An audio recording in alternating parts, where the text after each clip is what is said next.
بحریہ foundation college Jhelum میں آج ہونر رول سرمنی کے نام سے سالانہ تقریب تقسیم انعامات کی رنگا رنگ تقریب کا انعقاد کیا گیا۔ تقریب میں ضلع جہلم کی نامور شخصیات نے خصوصی شرکت کی، جن میں madam Sania ADCR Jhelum, Abdul Ghafoor Chauhan chairman انسانی حقوق youth assembly, madam Zakia Shakir head mistress government high school Chak Akka اور انسپکٹر ماجد کیانی شامل تھے۔ تقریب کا آغاز تلاوت قرآن پاک اور نعت رسول مقبول صلی اللہ علیہ وسلم سے ہوا، جس کے بعد کالج کے ہونہار طلباء و طالبات نے اسٹیج سیکرٹری کے فرائض سر انجام دیے۔ طلباء و طالبات نے مختلف رنگا رنگ ٹیبلوز پیش کیے، جنہیں شرکاء نے بے حد پسند کیا۔ مہمانان خصوصی نے اپنے خیالات کا اظہار کرتے ہوئے بچوں کی شاندار کارکردگی کو سراہا۔ کالج انتظامیہ کو معیاری تعلیم فراہم کرنے پر خراج تحسین پیش کیا۔ تقریب کے آخر میں نمایاں کارکردگی کا مظاہرہ کرنے والے طلباء و طالبات میں انعامات تقسیم کیے گئے۔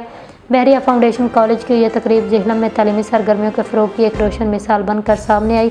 کیمرہ مین TV 19 نیوز رپورٹ ڈاکٹر تصور حسین مرزا، جہلم سے۔